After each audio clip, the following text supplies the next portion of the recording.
Hello दोस्तों, नमस्कार। कैसे हैं आप सभी। आज की इस वीडियो लेक्चर्स में क्लास 10th 2024 के लिए प्रकाश का अपवर्तन क्या है और इसके क्या नियम होते हैं, इनको समझाने वाले हैं। होता क्या है कि जब एक माध्यम हम लेते हैं कि हवा, और हवा से जब हम प्रकाश डालते हैं पानी में, तो हवा से पानी में प्रकाश जाती है, यानी माध्यम चेंज हो जाता है। तो क्या आप बताइए कि जितना फ्री हमारा प्रकाश हवा में चल सकता है, उतना ही फ्री क्या प्रकाश हमारा पानी में चल सकता है? नहीं।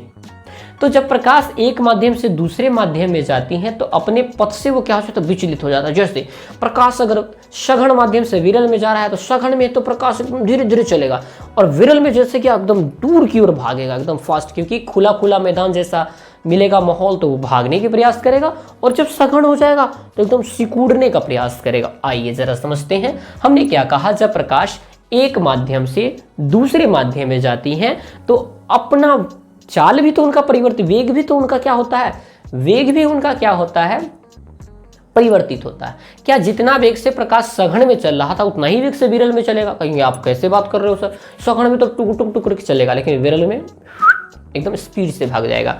तो उनका वेग भी परिवर्तित होता है और वेग के साथ साथ दिशा भी परिवर्तित होगा, एकदम दूर की ओर भागने का प्रयास करेंगे। तो क्या कहते हैं कि जब देखिएगा, हमने यहाँ पे बनाया, प्रयास करके बनाया है, आपको समझ में आने के पूरा चांसेस है कि आपको ये समझ में आ जाएंगी चीज़ें।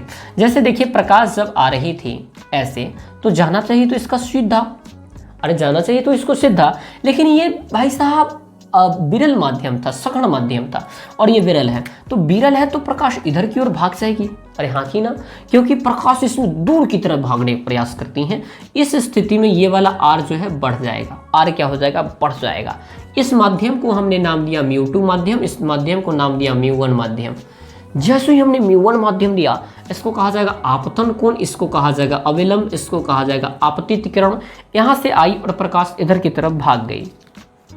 आपने यहाँ पे देखने का प्रयास किया होगा कि किस तरह से प्रकाश अपने पथ के मार्ग में क्या कर गई, विचलित हो गई। यानी जाना इस ऐसे पथ होना चाहिए था, पथ ऐसे भाग गई, है ना, ऐसे भाग गई। तो हमने क्या कहा, जब प्रकाश की किरण एक माध्यम से दूसरे माध्यम में जाती है तब वह अपना वेग में परिवर्तन करती हैं। कैसे वेग में परिवर्तन नहीं करेगी? यहाँ पर सघन था तो धीरे धीरे चलेगी, और विरल था तो स्पीड में भागेगी। वेग में परिवर्तन करती हैं तथा अपने पथ से विचलित हो जाती है। अपने पथ यहाँ जाना चाहिए था, चले गई इधर, विचलित हो जाती है, जिससे प्रकाश का अपवर्तन कहते हैं।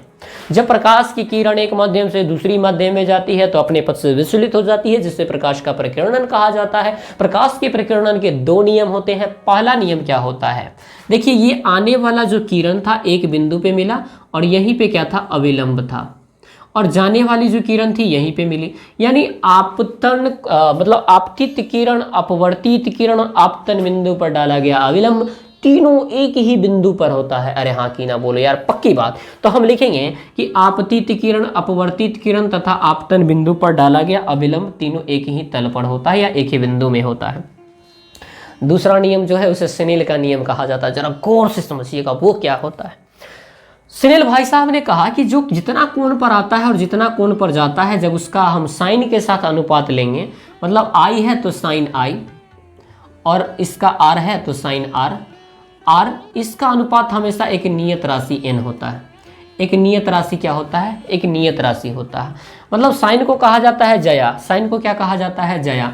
तो वही हमने लिखा, क्या कहा कि आपतन कोण की जया। आपतन कोण की जया का मतलब ये साइन, और इसका आई का मतलब आपतन कोण, और साइन लगा दिए तो जया।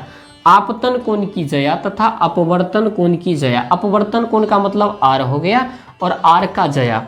अपवर्तन कोण की जया का अनुपात एक नियत राशि होता है, जिसे स्नेल का नियम भी कहा जाता है। साइन आई बटे साइन आर बराबर एन, और ये एन कुछ और नहीं होता है, अपवर्तनांक।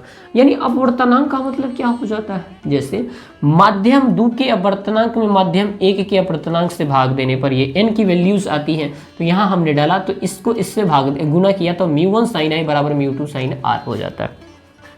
इसे ही स्नेल भाई साहब का नियम कहा जाता है। दोस्तों, कैसा लगा वीडियो आपको? मैं छोटी सी प्रयास के साथ आपके पास पहुंचा हूं। उम्मीदें हैं कि आप हमें निराशा नहीं करेंगे, प्यारी सी सब्सक्राइब के साथ लौटाएंगे। मिलते हैं फिर नई वीडियोस के साथ, तब तक के लिए आप सभी को धन्यवाद। Thank you very much.